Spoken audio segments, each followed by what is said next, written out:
Good evening, or could be evening or daytime when you're getting this. Welcome to the session one after session zero for the Cymera 2021 Saturday role-playing games Strand, when we're playing Liminal by Paul Mitchener, and we've got four great players here. So to reintroduce them, if you haven't seen session zero, highly recommend seeing either the juicy bits or the full thing. It should be available on the website now. But up we have Louise Carey, aka Lilith Hazelstar, who is a sci-fi fantasy author and editor of Tabletop Tales. She is Lilith Hazelstar, our gutter mage. We also have Camden Ford, aka Professor Fletcher Reynolds, who is our Eldritch Scholar, and Camden is a DM and blogger for Tabletop Tales. We also have Matthew Jebb, who is our Craig Gillespie, our clued up criminal. He's a playwright and writer for GM's Guild Paraphernalia and for the Twitter Spaces blog as well. Finally, we have the esteemed Anne Landman, the director of Cymera, and she is playing Garia Reed, our investigator and also purveyor of espresso in a very fine bookshop, which is where we may indeed find our characters gathered shortly. Myself, I'm Cameron Hall. I'll be your GM for this session. I'm looking forward to seeing what happens. We've got 2 hours roughly to get this story, A Green and Pleasance Land, told and wrapped up. So we'll see how we go.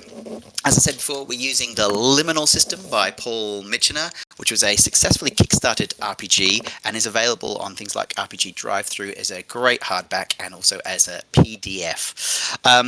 If you're not sure of the rules, check out session zero where we talk it through. But we're going to kick off by a little recap of what happened at the end. We had our explorers who are in a version of Britain where the supernatural is just a hair's breadth away. It's through a doorway, through a turn in the road, through stepping through a shadow. It's in the liminal spaces. We are set in Edinburgh, and we started off on the 27th of April 2021 on a misty evening where our adventurers had found out that a mysterious event had occurred and a dog walker by the name of Stephen Freeman had collapsed, possibly of a stroke, and two first responders, two students, had said they had seen dark and looming shapes, heard strange, and they said weird things, and dogs barked and howled around the hilltop. We're starting today's game with the day after the investigators have had the reports from a DCI Chalmers of P Division, the Paranormal Division, a secretive division based out of St Leonard's Police Station in Edinburgh, who have contacted Professor Fletcher Reynolds to let them know that this had happened, and they were concerned because reports of people possibly with stroke could link to nefarious things with fey creatures and the old tales of elf-struck people being paralysed. It is also only 2 more days, it is the 28th now, the morning of the 28th, 2 more days till Beltane, or Beltana, when the world revolves and changes and the courts of Oak and Summer take over from the court of Ivy and Winter. So things are always tense this time of year in the Fey realms and around Edinburgh in particular, for on a hill in the centre of Edinburgh, on Carlton Hill, the fate of the world shall be decided. But meanwhile, the fate of smaller things will be decided by our investigators. So, welcome back. Do you want to just very briefly give a quick description of yourselves for our viewers? And I might start up with Craig, the Wheelman Gillespie. Hello, I'm Craig, the Wheelman Gillespie. I'm playing a clued up criminal, and I'm as you might guess, cycle delivery man. I move objects of arcane significance and potency from somewhere they need to be to somewhere else they need to be. And I make sure that the various different bonds and compact enchanted folk from going from one place to another don't get trodden on. You know, if a vampire needs someone to take something across a bit of flowing water, this guy's your man. And you also have a semi-mythical steed, or an arcane bicycle, possibly the descendant through many lineages of mechanisms from the original velocipede. I don't know, but it's an arcane trinket, a bike that allows you to take cuttings or crossroads or shortcuts throughout the city and turn up places unexpectedly. And never gets a puncture. Never gets a puncture. Lou, Lilith Hazelstar. Yes, so I'm Lilith Hazelstar, Gutter Mage. I'm a purveyor of the arcane. There's no divination too big, no curse too small. For all of your magical needs, Lilith Hazelstar has you covered. Though my big dream really is to go legit and to become one of those respected magicians that you may have heard about in the Order of Merlin. Right now, I'm limited to quite a small time conjurer of cheap tricks, if you will. Great. And Camden, just while we're getting Anne reconnected, Camden and Professor Fletcher Reynolds. Yes, I'm Professor Fletcher Reynolds. I'm the Eldritch Scholar of the group. Some would say disgraced academic, but I think they're just being misled. Hoping to come up with that a big discovery that will put my name back on the headboard of the university that I was unceremoniously thrown out of. Got a couple of links with P Division. I think I'm onto something big and interesting. Yeah. Well, while we're just waiting for Anne to reconnect with the group, it might be that you find that during the days, often you communicate with each other through a group chat. At the moment, Garia doesn't seem to be picking up. You've sent her some messages, but as yet she has to return them. Oh, she might return them shortly. Here she is. And Anne, would you like to give us a description of Garia? Sorry, I was getting out this necromancy book, and that just messed with the Wi-Fi. I'm really sorry. It does happen if you go into the restricted section of my secret library that is upstairs in my antiquarian bookshop. If you just pick up the wrong volume, there's something in the binding. Anyway, sorry, I'm back now. So Garia is the owner of a bookshop in the Edinburgh's Cowgate. It's a specialist antiquarian bookshop, and she has been known to take special commissions to obtain certain volumes that are maybe housed in a different library or bookshop at a point in time, and would really be desired to be united with a different owner. Great. Well, when last we saw you, you'd made some checks for me. There had been a streetwise check, which was successful, and an investigation check, which was successful.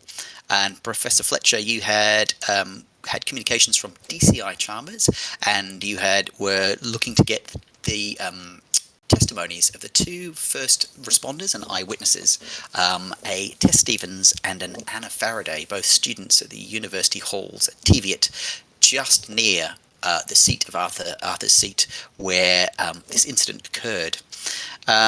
So to head it off, what I might do is just give you a little bit of feedback. So Craig, you had put out the word both on the kind of radio and the WhatsApp to the various couriers of Edinburgh that you both criminal and non-criminal that you're affiliated with. And there's definitely some words on the street over the last couple of nights. It's not unusual this time of year, especially with the weather being as miserable as it is. There's always a great ha last night, not only on Arthur's Seat, but the city itself was covered in a haze. And I believe if you look on the chat, you might see a picture of the haze and the ha that surrounded Edinburgh.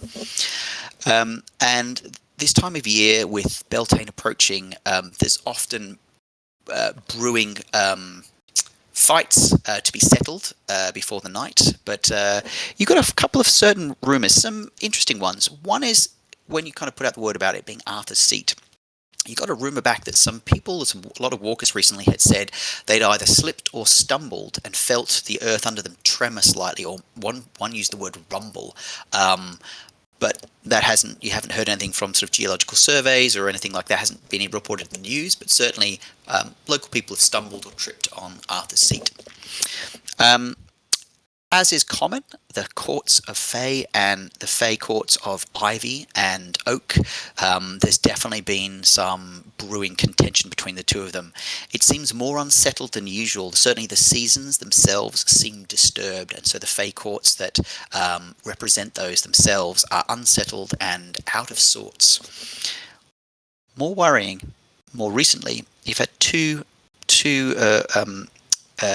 reports come in from your group.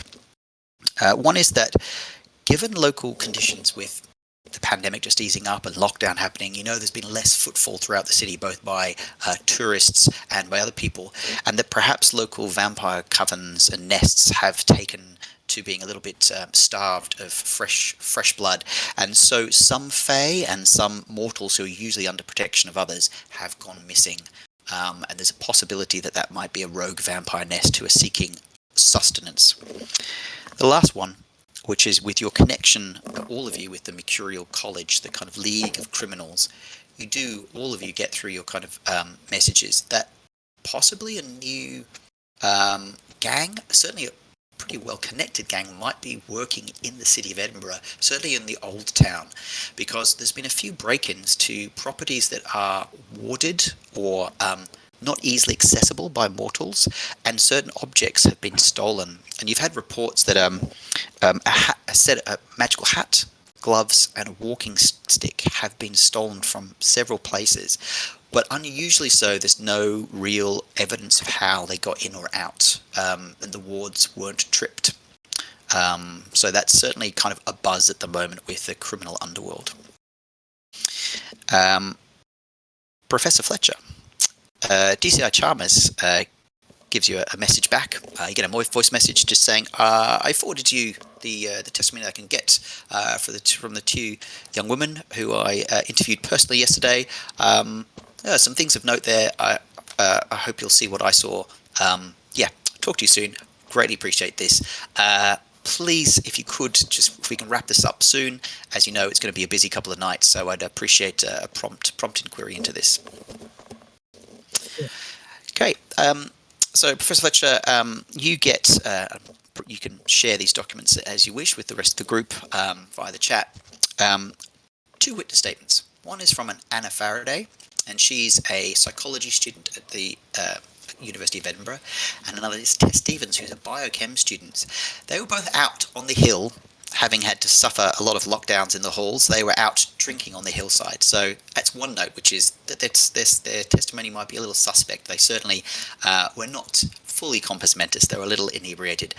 But first off, they said they were walking through and this heart descended. A great sort of unveiling or unrolling of mist covered the hillside of Arthur's Seat. Now, it's normally fairly rough underfoot if you're out at night, so they were taking their care to walk down the hillside and back to a path they knew would take them back around to their halls of residence. And they said they were somewhere between St. Anthony's Chapel, which is an old ruined chapel on the hillside, and St. Margaret's Well, which is a wellhead spring on the path that's a well-trodden and tarmacked path. They heard someone call out and a dog started howling and barking, and they do remember distinctly starting to hear other dogs in the area howl, and then they said they saw something loom up out of the mist ahead of them. They said just a large shadowy, they said it was like a figure, and they could hear someone cry out and in pain. And then they could smell a horrible, noxious smell that they said smelled like fetid sewage or a backed up drain or something like that. But human filth is what they said they could smell. And then the next thing they know, they stumbled upon a man who was lying feverishly on the ground, who tried to do first aid, but unfortunately he passed away on the scene. The police statements say that the girls said they also heard weird sounds. That's all they put in quotations. Weird things. Unfortunately, the victim, Stephen Freeman, was dead on arrival to the hospital, and they noted there might have been a stroke, but certainly that's all you've got in the statement so far. Fascinating. I know that Craig is coming on the lookout, aren't you, for these two women? I'll forward the statements over your way. You're better at dealing with the general public than I am, and I'll head back to the bookshop and print out a couple of copies. I find it a bit easier to pour over physical papers. But I'll forward the emails around to the group. Question for the group: who is this Stephen Freeman chap? Is the name A, familiar to me, and B, familiar to any of you? Is he in the life, as we say? Ooh. If anyone, particularly Garia or Lilith, with a law check or education, you could do some research to find out if there is a Stephen Freeman mentioned in any of the texts or occult paraphernalia that you have.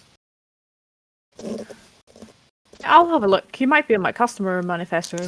True, it could be, yeah. So let's Can have So a you- look. Can I assist with a blessing to increase your chance of success? Yes, you can, yeah. Can I And keep what I just rolled? you can keep what you've just rolled, absolutely. And you get a bonus to that. So you might have done. So remember, if you succeed, so this was a fairly basic roll. You're doing some research. A target number is 8, and you've rolled 2d6. You're going to add your skill. In this case, it can either be for this could be education or law. And with the blessing, can you remind me, Lilith, is that a +2 bonus or a plus? It is a +2 bonus. Yeah, +2 bonus. So what did you get on your roll? Well, I rolled an 11. Great. I've got a lore +3 plus Lilith 2. That's lots. Okay, so you have 7 plus 3 succeeded. plus 2. A critical success. So you've succeeded the target number by more than 5, which means something extraordinary happens. You are so gifted at research. You're such an avid investigator. Not only do you discover that Stephen Freeman is definitely not one of your customers, you also can't see when you find out, you find out through some ancestry websites and some other things you can link into, that he's certainly a local. He's lived his whole life here, but he seems uncannily to have missed out on any strange goings on.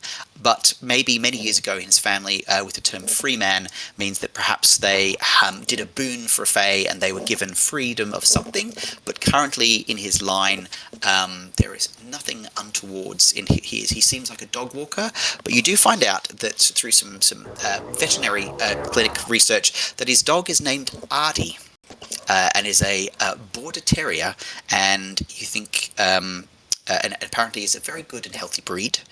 But the extra thing that happens as well is you can also you can ask me something unusual or extra about this research that you would hope to have found out, since you've got a critical success. Ooh. Oof. Okay. Can I consult the group? You can, absolutely, yes, yeah. I'm wondering, Okay, what do we think? do you think we could ask if we get any insight as to why this man might have been targeted by supernatural forces? Hmm. Where's his dog now? Yeah. Where Oh is the yeah, or dog? the dog. That's another- I somehow don't think the dog is important.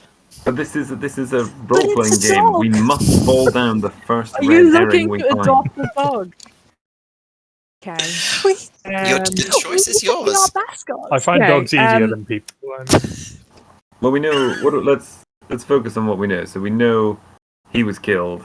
We know that there seems to be no motivation for it to do with him. That's it. We know where he was. Okay, so I would possibly. I'm just going to run this past the group. This is not my question. So should we ask if he was killed because he was in the wrong place at the wrong time? I see. Because he was. As opposed to being If he was targeted. killed by accident or on purpose. That's a good Yeah, question. that seems what I like a mean? good question. It's, Okay. Or Yeah. is there? That's a Or? good question. Is there some way we can find out whether he is missing anything when they took him to the morgue? If he had, Ooh. if his liver was gone or something terrible like that. Something that wouldn't make it into the papers, or that the students wouldn't have known when they did the mouth to mouth. But yeah, something that would But perhaps give us some indication that of what. maybe would that maybe be part of the answer if he was killed on purpose? He was killed for something. Yeah, no, you're right. I'll give you two helps here. One is, you think that, for example, you know that Professor Fletcher, you have some connections with the medical facilities, and you know that there is the morgue in Cowgate. That if you do have a question about the body, you might be able to research that yourself with the group by gaining access, which you do have as part of your background. But yeah, Garia, you've got a research question. We okay to go with on purpose or by accident? Yep. Yeah, and I'll let us in this evening to the morgue. Great. See if I can- Yeah, so doing some more research and kind of contacting some of your sort of fellow investigators and other researchers in the field, you think Arthur Seat is known as a wild fey realm, so it doesn't fall distinctly within the courts of, or neatly within the courts of ivy or oak. That often that is known as a wild. There's a bog up there. It's very misty. It's near the sea. It kind of it's a hidden place that's wild in a city. So there's this strange locus. You also know from your research that it's an ancient volcano, and so often sort of spirits of the earth and fire reside there. But so too do wild fey, and they often don't answer to others, and they sometimes are more capricious. So you think perhaps it was either a capricious or malicious spirit who target travellers who travel across heaths or moorlands at night. There's a lot in the folklore about that on a misty night, an unusually misty night, that something may have happened. But to find out, you think you might need to go and see the location itself. The research is coming back that you might find more tales or more evidence to what kind of fae might have done this, given if you could know the local geography or the flora and fauna even. I think it's time for a field trip. Well, what time of day is it? So you found this out about sort of lunchtime. You've still got time, obviously, for check it out during daylight. Yeah, I'm in favour. So it sounds like we've got 2 strands of investigation for this day, which is to go to Arthur's Seat, the seat of the crime, and then later in the evening to the morgue to check on the body of Stephen Freeman. Does that sound fair for this scene? Yeah, I'd like to have a quick look into fae that might generate that kind of smell that is in the that sort of piques my interest. I wonder if there's some way of preparing a potential, I guess, counter or defense to the fae that might. You can make me a law check for that, please. Mm-hmm. And it's not too difficult. That's a fairly. A lot of fae have lore about them, about things that they like or dislike, and that they emanate in terms of sounds, senses, or smells. Well, I rolled a 6 and a 5, and I have a +3, so I got a 14. Yeah, you're rolling exceptionally well. It's interesting. There's lots of boggarts that are known for kind of releasing noxious smells, but they're often known to be like flatus, like flatulent smells, or fens and bogs. And this, it seemed like sewage could match it, but also that it was like backed up drains or sewers could be more perhaps water-based fae. So there's a bog up there, so some of them they're in the muck and mire. Some of scrags, or some ogres will. Jenny Greenteeth is a particular one who's known to hide in bogs, and sometimes kelpies too, in the Scots fens and tarns. They often have a kind of smell about them as well. Interesting. Are there any sort of quick things I could gather together that might help fend those off? Yeah, you think if you had some posy charm, so a little scented, much like in the medieval period when the plagues came, a good smell should dispel a bad smell. So you think if you had some sweet posies, that would give you some protection, and obviously keeping a piece of rowan with you would also aid in this. I guess I'll go to either a flower store or something and pick up just whatever I can find and give a reasonable tip for their services, and bring some along for the group just in case. Great. All right. So I'm going to change the scene now. So you've done your little bit of research and you found these things out, and now we find ourselves at the seat of at the foot of Arthur's Seat. It's a large kind of remnant of a volcano, the volcanic plug, and has a series of crags, which is cliffs formed by lava outpouring. But up its flanks are grasses and gorse that at the moment are sort of wet and sodden because it is a misty Dreek day. So there's a light fizz of rain in the air. Even just standing there, you can just feel you're starting to become wet through even your good jackets. And it's cold today as well, but you can still see tattering on the sides some police tape around some gorse, which is close, as the report said. There's a ruined chapel up on one of the small hillsides, and then lower down on the path where you are, you can see a little walled off area that's got some railing fences, which is where the wellhead of St. Margaret's Well is, and just nearby you see some tattered police tape. Well, I'll hand out some rather tatty posies to say, it's just a little charm, a gift. Don't read too much into it. All right, yeah. Well, as I say, you think you found roughly the location that the event took place in last night. What is it you'd like to look at? Well, can I have a wee investigator around? Sure, like with just up on my, the hillside or up investigator? skills. Just Yes, kind of near where he fell. Kind of like a little look around. Take advantage of my investigator tray to get a nice little +2 on awareness to find hidden objects or evidence. Well, if you could make an awareness check for me, you most certainly can. God, this is where I roll a 2. Well, I rolled a 7. Well, that's not too bad. 7 plus 3. No, +2, I lie. 7 plus 2. So a 9. Okay. Hang on, So, do I get a... Hang on, So it's your do skill- I get 7 plus awareness plus investigator? yes. So you get 7 plus your awareness plus 2 for investigate. Well, in that case, it's 7 plus 4. Okay, 11. That's a good. It's That's good. So, yeah, looking around, you can see like there's definitely been last night when it was the har was up, and again the ground has been sodden a bit. There is some trampled gorse, and you can see where quite a few people have boots, particularly police officers, big, thick, heavy boots, have been standing around here in the sort of mud on the track. You find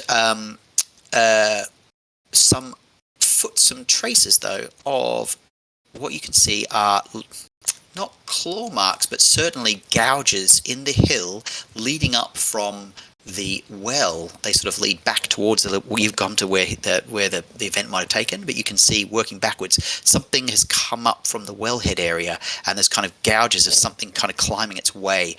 And looking at them, they're very far apart. So whatever is leaning down or putting these gouges in is quite tall or long. Do they come out and go back in, or do they just come out?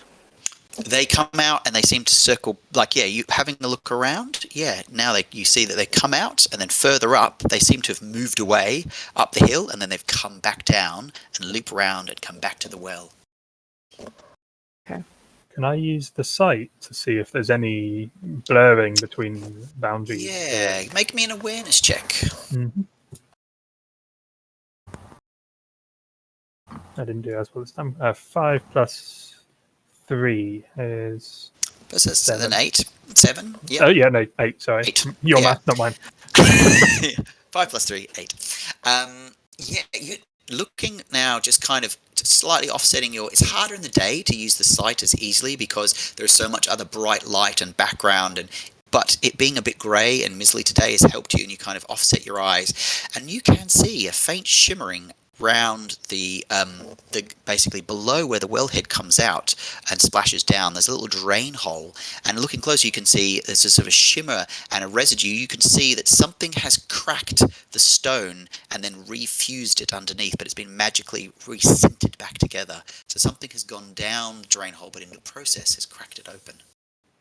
That looks not ominous at all. I'll share my findings with you guys. Looking down into the drain, is there anything at all we can see? And given a lot of the drains around that area, a lot of the sort of wells have got metal covers over them. Does this one? It does, yeah. I mean, what you can see is a glorious array of trash. There's lots of old chip wrappers and forks and tins that have lodged in there. But if you're all staying around doing this, can you all make me an awareness check, please? Ooh.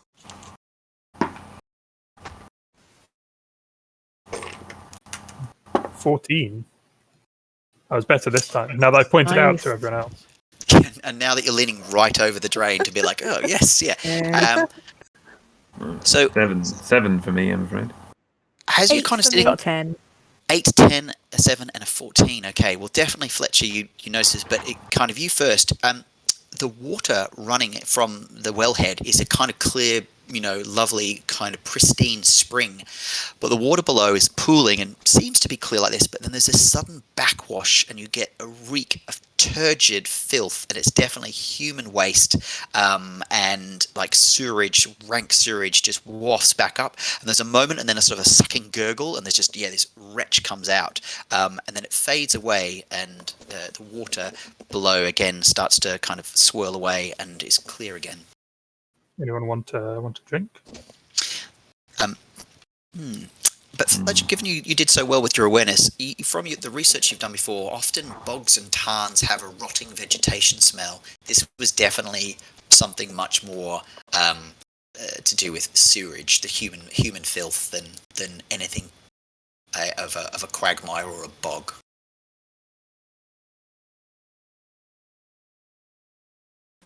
I mean, would we not be quite far from the next? Actually, maybe we're not that far from the next sewer. Have we got has anyone got access to the plans? We get our hands on it's something the you could sewer plans for research. Edinburgh. Yeah, something you could research. Yeah. Yeah. When we get back to the shop, someone remind me that I need to see if I can get my hands on it.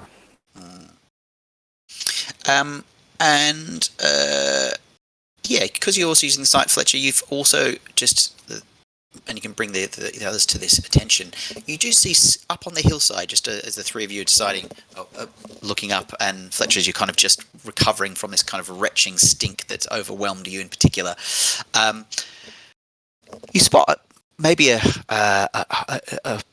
white stray dog. It's pretty mangy, pretty small, and tattered, in around the gorse, leaping away from where you are. The dog! We should. Does anyone else see that dog? I am taking off after the dog. Fletcher, there's definitely to your eyes, because the moment you're using the site, something uncanny about it. Knew it was Be the dog. careful.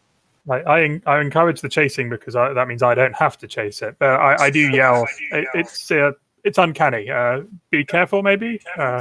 I'm taking off cautiously after the dog, holding my posy of flowers in front of me, like... Yes, hold the posies out.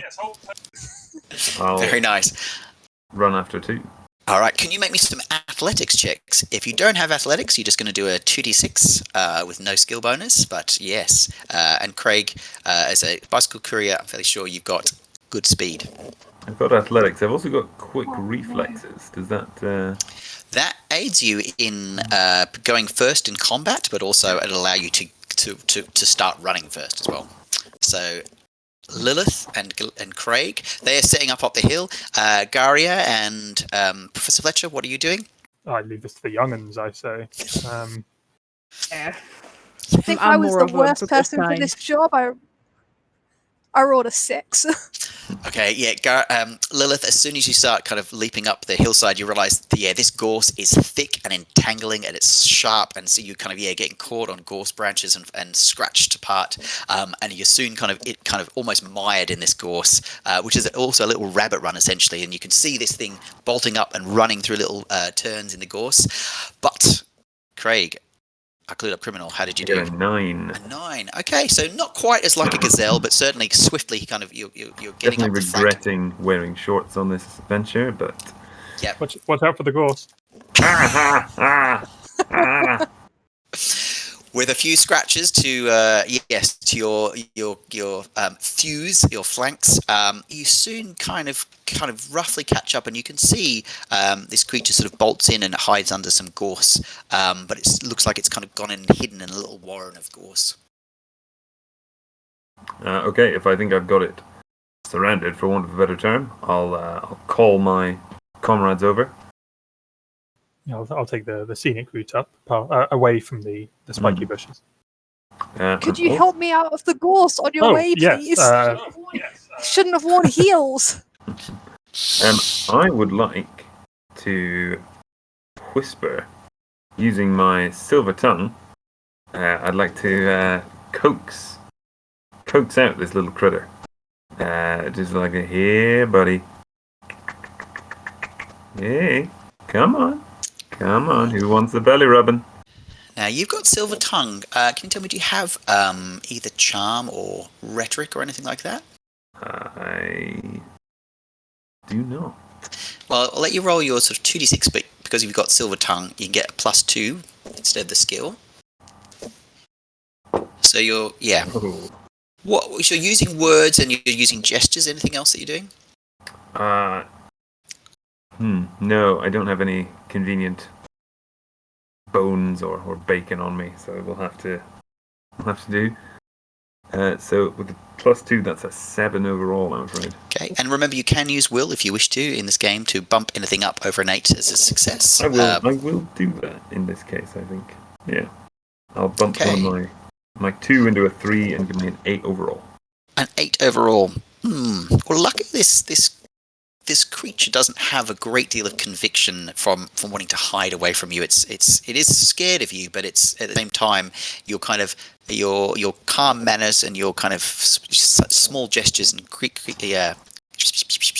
slowly thinking out is not a border terrier. It is a sort of scruffy looking, at first it's fox-like, but it's pale and white, almost like an albino fox. And you can see that it doesn't really like being out in this light, but the greyness of the clouds has maybe brought it out early. But you can definitely see it, and its eyes are 2 different colours. One is a green and the other is a dark black brown. And it kind of looks at you, and then, you can see it's slowly coming out. I will sort of behind me hold up a hand to make sure people don't rush in, but I'll just continue the hey there, come on Adna. It's okay. So You got a bit of a fright there, didn't you? Oh. Can I slowly and stealthily come up? Well, and I've got some shortbread in my bag, obviously. Obviously, yes. So So you say stealthily. Do you have stealth as a skill? I do have stealth, yeah. Well, you can make me stealth roll, so you can definitely get quietly closely to this creature. And Lilith and Fletcher, you're still. Are you? Craig has kind of motioned to you to slow down a bit. Are you doing that, or are you still moving forward as well? Yeah, I think I'll make a little quick sketch of the creature just to keep it in my mind. Yeah. If I can see it well from here, I'm wondering, has Lilith ever come across any magical creature like this before in her sort of knowledge of the supernatural? Well, then that's 2 rolls we'll get. We get Garia, if you can do your stealth roll, and Lilith, if you can do me a lore roll. Well, I've rolled you a 10 plus 2, so a 12. Excellent. Yes, you get close by, and then the beautiful buttery sweetness of your shortbread comes over its senses. You can see the creature very and almost salivating and looking up and coming out much further out from underneath the gorse towards where you are, which means Lilith, you get a good look at it, as do you, Professor Fletcher.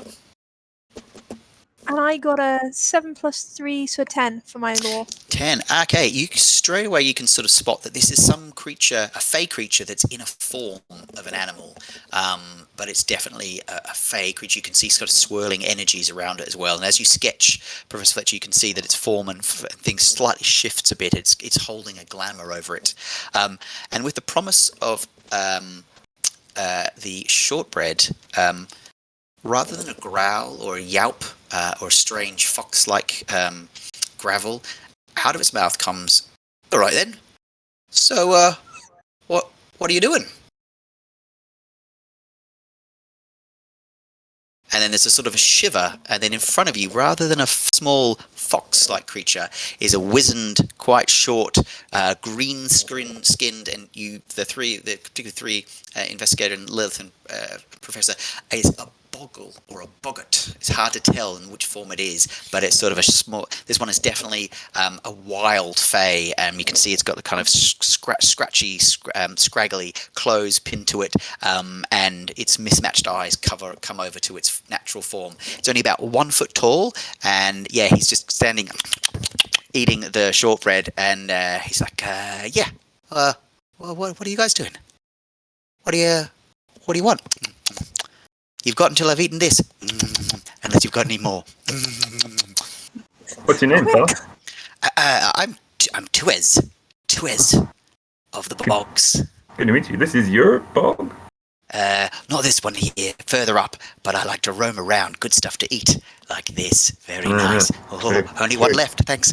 Hey, listen, hate to bother you and all, but you didn't hear just last night all the trouble? Yeah. Loud noises, lights, and stomping feet, and all the smell of people. Oh, I know, it's dreadful stuff. But there was that other smell, and that thing came out and up the hill. It was big. It was really big. Yeah, and it stank like you humans, but it wasn't human. And the ground shook as it walked, and then that poor man, I don't know what it did, but he screamed, and then I hid. I'm sorry, I didn't see much more, but I know that it went down, and it went into the well. It seemed to become water, or into the water, I don't know, but it's something like that. Oh, almost done with the biscuit. Any other questions? Gosh, have you ever seen something like that before? You seem like a pretty clued up fella. Not on this hillside. It's not from here. It wasn't from the bogs or the gorse. It wasn't a fay of the stone or a fay of the trees. Water, that's all I know. I could smell a brine, a sea upon it. But the sea further down in the forth, not from here. Oh, hey, listen, Tuez, it's been a pleasure. You ever head into the city? You ask around for Craig. Oh, thanks. They'll know which one. And he kind of licks his figs. Okay, thanks. And then, and there's a shivery little fox in front of you who scalps into the gorse, and you hear a little yelp as it disappears into a little warren of gorse. Well, I hate to be the one to say it, but we've got to go to Seafield, don't we? Think of sewage, foreign spirit, touch of brine from the forth. This has Seafield written all over it. Plus side, fish and chips at Portobello. Who's in? So for those who are not as aware of the locations of Edinburgh, Seafield is down at the bottom of Leith and along the coast, and it's where there is a recent, in the last couple of years, they have run the sewerage output of the city is kind of the effluvia of humanity resides, and it still has good fish and chip shops. You had me at fish and chips. To be clear, Seafield does not have good fish and chip shops. Just to the Portobello. east of Seafield is a lovely place. Yeah, just next to the sewage works is the beach promenade. And that's where the nice fish and chips are. Yes, it is true. Yeah. So, is there anything else you'd like to do on the hillside, or I'll wrap this scene up and move it to either later this night in the morgue or in Portobello, where you choose to go? Can I collect a little bit of did you say there was some residue on the well? Yes, there am I is, able to collect a small scraping? Yeah, there's sort of a frothy scum on there now that, brilliant. You can kind of, put that into a container that you've got with you in your pocket, maybe a Werther's gum tin. Yeah, perfect. I say Fletcher as a Werther's gum eater. Yeah, 100%. I love collecting random foam. It's going to be Yum. And just Nice. this is when we're going to get fish and chips as well. So yeah. So would you like the next scene to be the fish and chips on the foreshore or the morgue? What time is it? This has been it took you a sort of maybe 45 minutes to get up to Arthur's Seat, and now to sort of walk around here. So now you're kind of mid late afternoon. The sun is sort of starting to dip a little, but you've got a few hours of light left.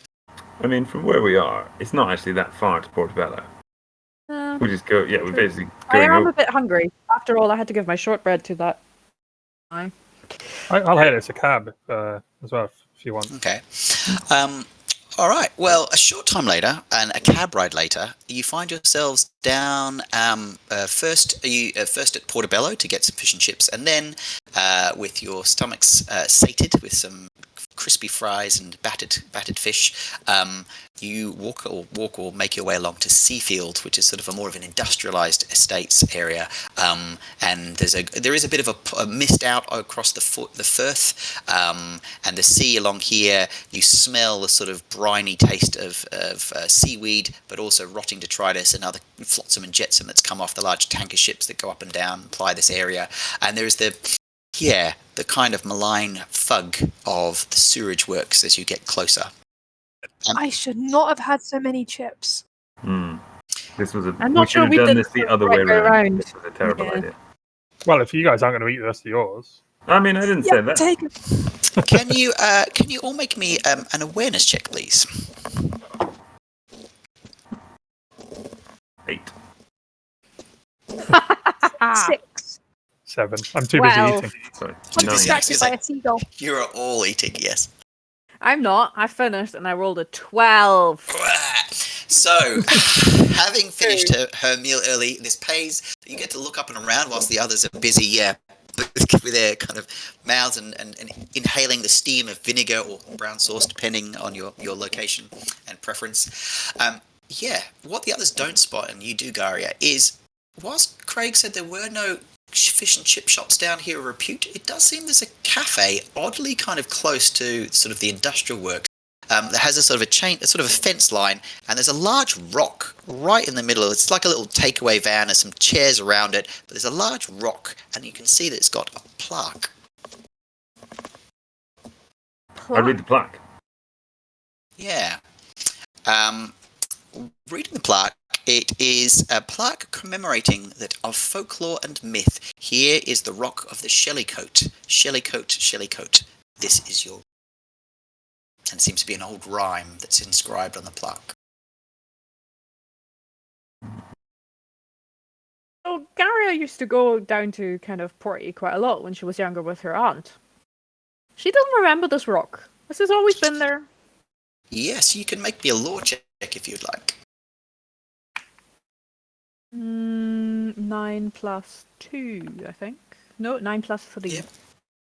Yeah. Garia, so 12. Okay. So, as I say, it was going to be a bit obscure, so it's going to be a 10, but you've got a 12. So, having been an antiquarian book dealer, you've come across a very old book, which was a list of inns and pubs, taverns of repute in old Edinburgh town and of the foreshore of Leith. And there is reference to a tale of a Shellycoat, where English Dick or Sailor Dick, who was a sailor who was imbibed too much and was sort of given the task of heading to the Shellycoat's rock to steal its, or to stand on top of it and to maybe steal a glance of the Shellycoat. And this might be that rock that is referred to. It is said that English Dick met an ill fate and was battered and bruised by the creature rather than besting it, and he only made it back to the pub with his life. But he did explain that it was a large, like what you kind of get from the reference, a large creature like an ogre with long.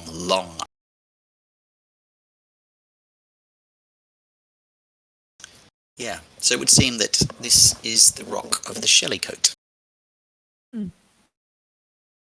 What do I know about the Shellycoat? Yeah, if you make me a lore check as well. Sounds like there could be a paper in that or something. I'll bless your lore check. Stand behind you, wiggling my arms, going, "Ooh, do good lore." Thank you. I'm nearly distracted by the studying of the magic that you're doing. Research. But I roll a 9. I have +3. So, and do you give me another +2? Yes. So I get 14. Yeah.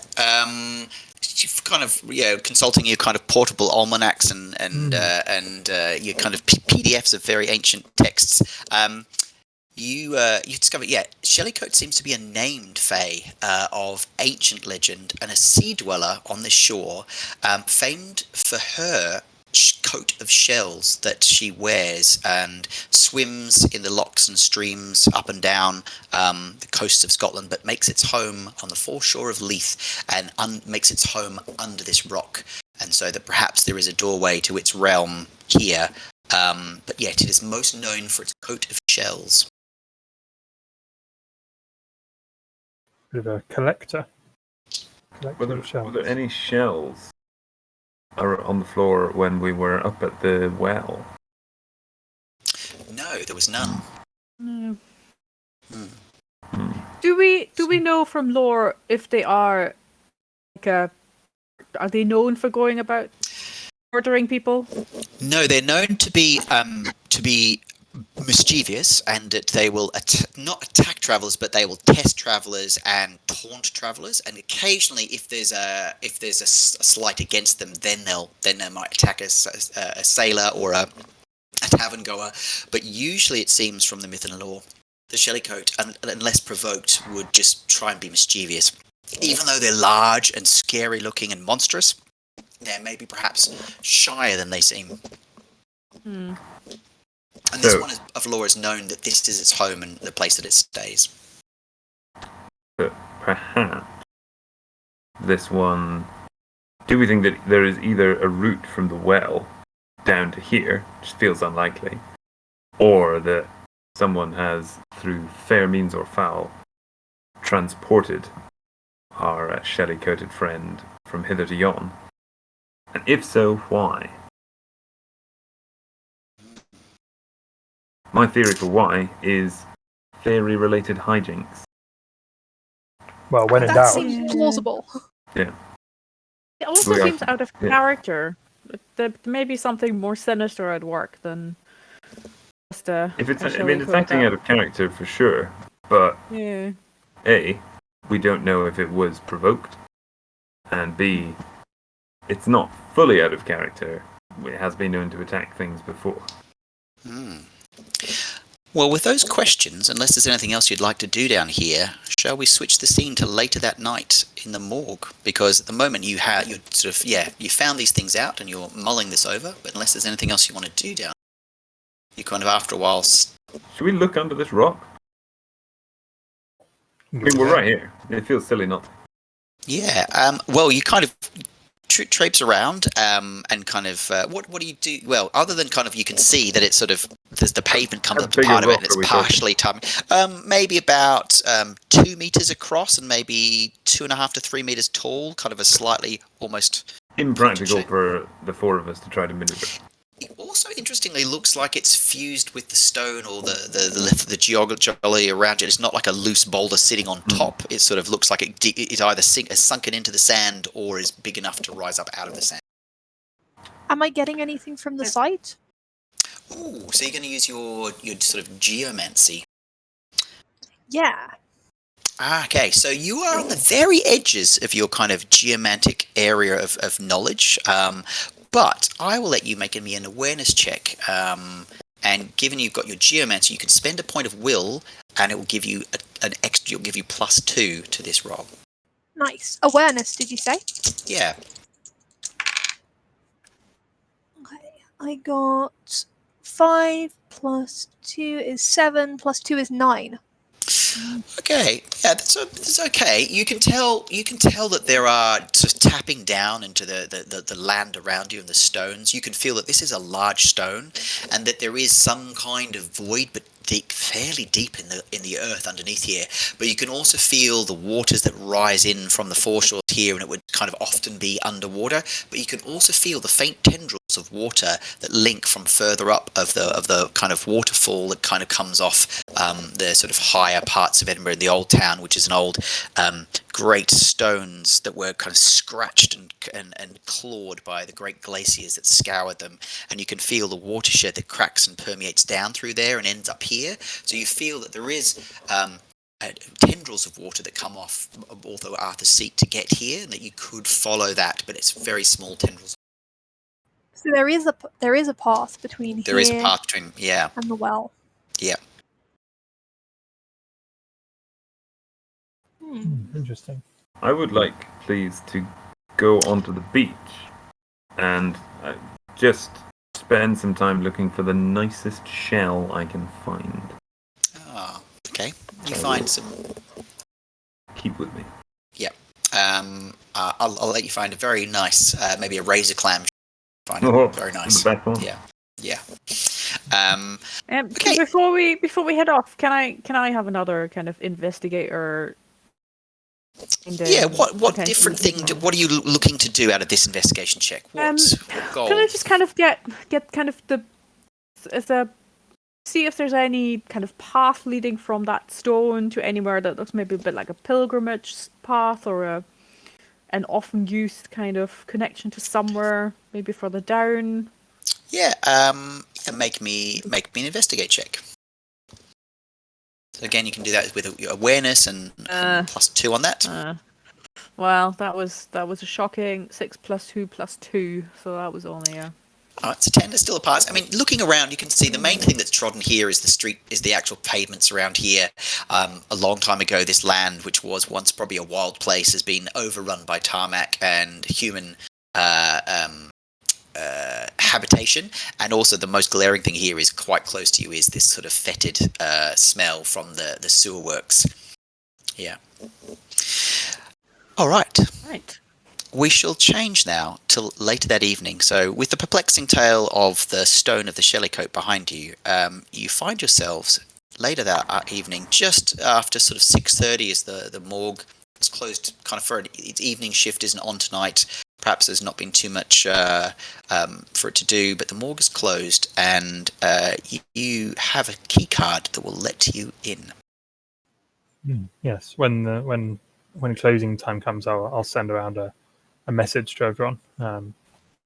So are you all going to go to the morgue and all let yourselves in? Whoever would like to join. I might go and do a bit of. I might just hit the books and see if I can find some more out about this Shellycoat. You don't need me in the morgue, do you? Not required. I'm going to order some food to be delivered there as well. But why? What, to the morgue or to my house? It's dinner time. You're not coming round to mine for. And there's very clean cutlery there. It's very sharp too. Yeah, You had fish and chips like an hour ago. Yeah, it's dinner time, isn't it? I'm not going to miss dinner. All right. So, yes, Professor Fletcher, you have a key card that you know does allow you access to this area. It's a kind of a remnant of your previous life, but also your network of informants and helpers. So Lilith and Craig, you're standing with Professor Fletcher sort of in just past the sort of great archway of the Cowgate, which leads deeper into the undercity of Grassmarket and areas like that. So sort of high buildings, old tenements that are floors and floors above you, but sort of fairly at odds with all this great sort of old architecture is a fairly squat utilitarian city building, the city council. It's got kind of old ferro concrete panels and sort of disintegrating kind of plaqueboards and things. But there's a sort of an old sign that says city morgue that's fairly mildewed and covered. But knowing to go around to the side where there's a sort of a side entrance, your keycard buzzes and you gain access to the eerily quiet morgue. You can already tell that, the lights have been off some time and the chill of the freezers has settled over. And here there is the unquiet of several dead on slabs or in freezers nearby. But Lilith, Craig and Professor Fletcher, you are in the building. I don't like this. Trust us to go at night as well. That wasn't smart. I give the bodies a respectful nod as I hang up my coat. Okay. What is it that you want to do here? Can we find the? Kind of just here to keep the them body? company. I feel like none of my skills are super useful here, but I can put you on the food order as well. oh, I mean, sold. Yeah. I'm hoping that my sight and awareness of ghosts might let me sort of sense if there's anything that we can learn from the spirit of Mr. Freeman, if he's still sort of his spirit is unquiet. Are you 100% sure that you want to open your ghost sight in the morgue? I mean, I'm 100% sure I don't, but I'm going to do it I anyway. wouldn't recommend it. Certainly not on an empty stomach. Great. Well, just before we do that, I've just realised we are an hour into session, so we can take a quick break for conveniences for everyone. So we'll hold 5 minutes and we'll be back here in 5 minutes' time.